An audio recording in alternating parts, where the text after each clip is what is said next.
va creando una historia, ya sea buena, ya sea mala, pero todos vamos creando una historia. Y cuando vamos haciendo historia, vamos dejando esa huella. Y esa huella es la que muchos van siguiendo. Ahora está la pregunta: ¿qué tipo de huella estoy dejando yo para esta creación? ¿Qué tipo de huella, qué tipo de historia voy a dejar a estos niños que se preparan, a estos niños que van en crecimiento en la fe?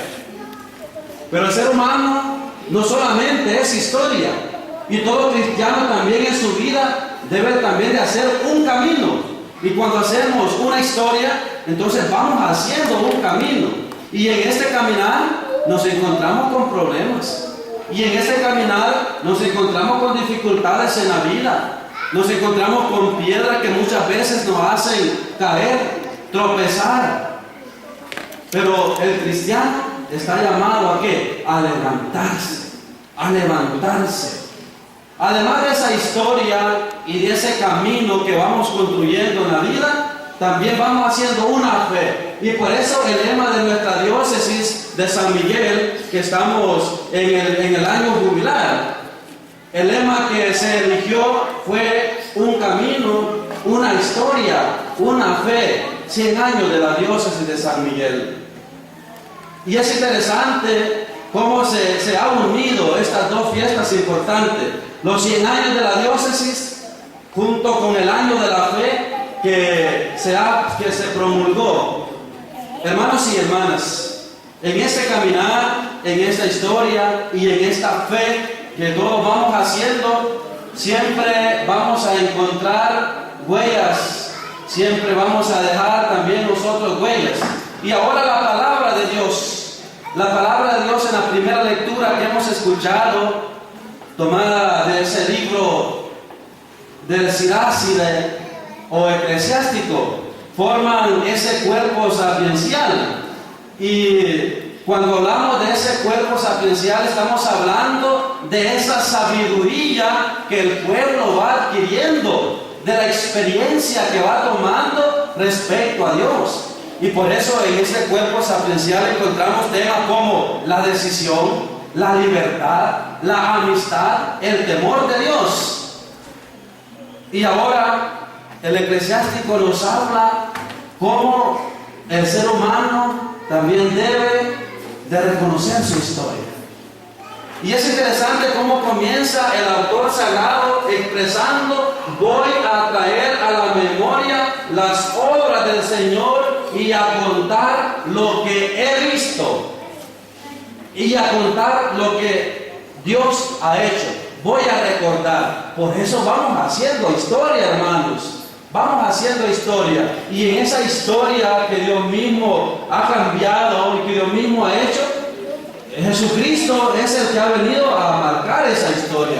Por eso decimos antes de Cristo y después de Cristo.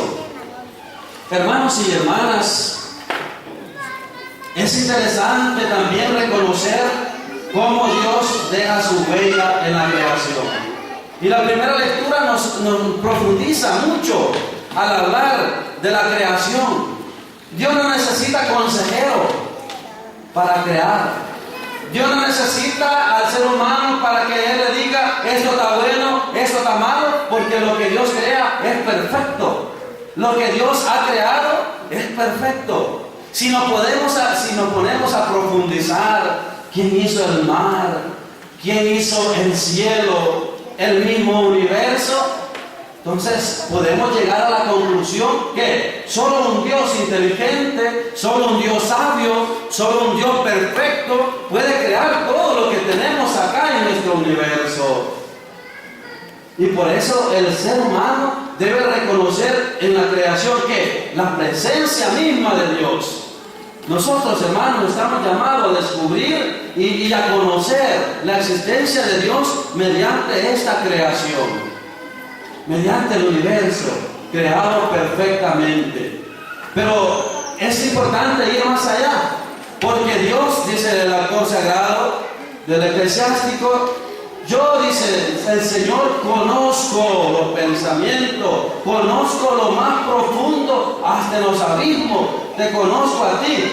Y es interesante, hermanos y hermanas, cómo el Señor nos conoce.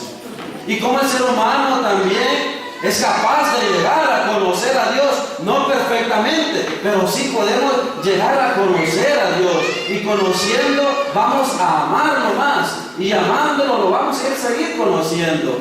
Y este es el discipulado, y este también es el seguimiento que debemos de tener. Entonces, primer punto es, hermanos, reconocer la presencia de Dios en la creación. Reconocer esa presencia de Dios en la historia misma que vamos nosotros encontrándonos y que vamos haciendo también.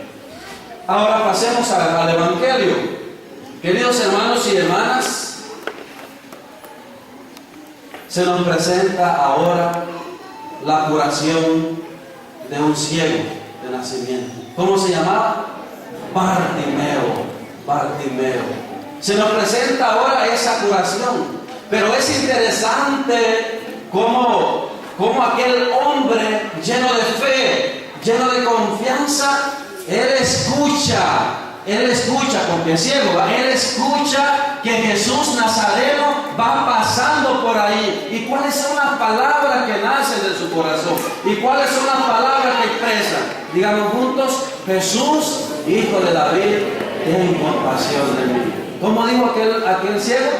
Jesús, Hijo de David, ten compasión de mí. Repitan los niños: Jesús, Hijo de David, ten compasión de mí. Por eso al inicio de la Eucaristía les decía, hermanos, es importante que nosotros demos ese grito de misericordia, ese grito de compasión que debemos de sacar, que debemos expresar respecto a Dios, porque todo ser humano necesita de Dios,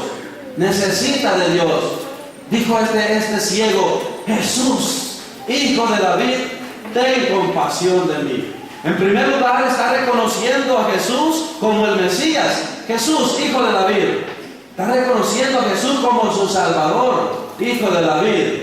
Y al mismo tiempo está implorando uno de sus grandes rasgos: la misericordia. Ten compasión de mí. Y los discípulos dicen que trataban de callarlo, trataban de enmudecerlo y decirle: cállate, ya deja de molestar. Pero el Evangelio expresa que ese ciego con más insistencia comienza a decir: Jesús, Hijo de David, ten compasión de mí. Hermanos y hermanas, ¿qué hizo Jesús? Lo mandó a llamar y le dijo: ¿qué le dijo Jesús? ¿O cuál fue la pregunta que le dijo Jesús? Sí, pero antes, hermanos y hermanas, los discípulos expresaron una palabra a aquel enfermo, a aquel ciego, y le dice: ánimo, ánimo, ánimo, el maestro te llama, ven. Y dice que aquel hombre ciego pegó un salto. Imagínense, ¿qué hizo? Pegó un salto, y tiró el manto que tenía. Dos cosas podemos sacar ahí. Dice que pegó no los escucho, ¿qué pegó? Un salto. Y cuando pegó un salto, dice que dejó su manto y se acercó a Jesús, y le dijo, y Jesús le dijo: ¿qué quieres que haga por ti? El ciego contestó: maestro, que pueda ver. Hermanos y hermanas, cuando usted y yo imploramos la misericordia de Dios, imploramos la compasión de Dios, Dios no es sordo, hermano. Dios no es sordo. Dios no tiene un corazón de piedra.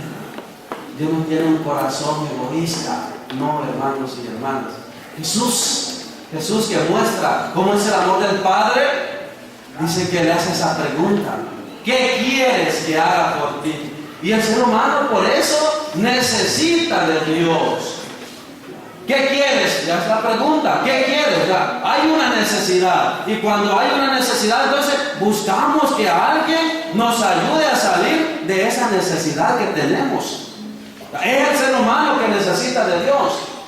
No es Dios que necesita de nosotros. Les pregunto a ustedes, hermanos y hermanas, con respecto a lo que dice Jesús. ¿Qué quieres que haga por ti? ¿Qué quieres que haga por ti? Le pregunto ahora a ustedes, hermanos y hermanas que vienen de las distintas comunidades. Les pregunto, ¿Jesús necesita de nuestro dinero, sí o no? ¿No los escucho? ¿Jesús necesita de nuestra fama? ¿Jesús necesita de nuestra vanagloria? Hermanos y hermanas, ¿y Jesús necesita de nuestro amor? Sí. Y vamos diciendo de que Dios no necesita nada de nosotros. No necesita nada de nosotros. Y es por eso, hermanos y hermanas, porque Dios es lo que es. A Dios no le quitamos ni le ponemos. Dios es lo que es. Señor, aquí te presento este florero para que se vea más bonito en el cielo. No es así. Hermanos y hermanas, la necesidad. ¿Qué quieres que haga por ti? Le dice Jesús. Y entonces el ser humano se acerca a Dios. Y es allí cuando dice, Señor, Jesús, ya me imagino esa escena, que vea.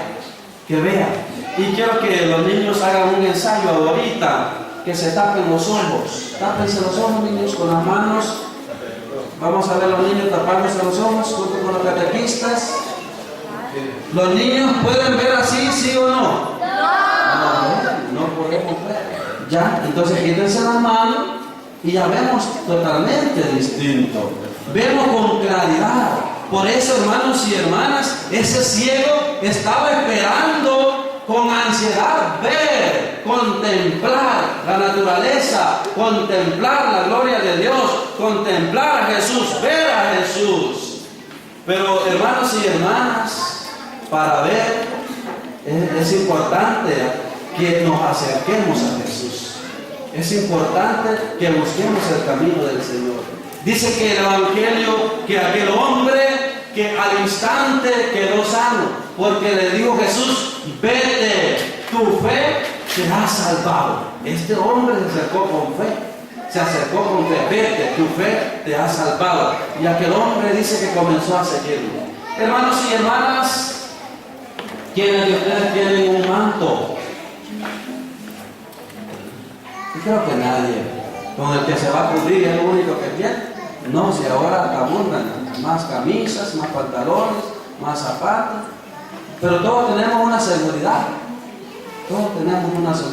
El ancianito anda un bordón, ese es su seguro, ese es su apoyo que tiene. Ahora, hermanos, ¿qué me está impidiendo a mí dar un salto? Todos ustedes, hermanos, tienen que dar un salto, así como este ciego dio un salto. No estoy diciendo que van a ir a saltar por las playas de San Simón, no. Estamos hablando de un salto cualitativo, de pasar de esa vida de pecado a una vida de gracia, de pasar de una vida de fornicación a la gracia, de la mentira a la verdad, de las tinieblas a la luz. Un salto, así como la Pascua, de la muerte a la vida. Entonces, ahora, hermanos y hermanas, ¿qué manto me está a mí atando en este momento? Dice que el Evangelio, que aquel hombre tiró su manto, pegó un salto y tiró su manto. Ahora, hermanos y hermanas, tiremos el manto que nos está impidiendo acercarnos más a Jesús. ¿Cómo se llama ese manto? Póngale varios nombres, hermanos. Avaricia, soberbia, rivalidad, desintegración, llamémosle. Pero hay que tirar ese manto y volver a Jesús para que nos quite esa ceguera que tenemos y podamos así contemplar mejor la gloria de Dios. El ciego es también, hermanos y hermanas, es un ejemplo de seguimiento, porque él dice que inmediatamente después que quedó sano de su vista, comenzó a seguir al Señor. También nosotros, hermanos, somos llamados, somos convocados, pero estamos llamados también a ¿qué? A abandonar aquello para pasar a una vida de gracia y así emprender el camino, el seguimiento. Alabado sea Jesucristo, siempre sea alabado. Nos ponemos en pie.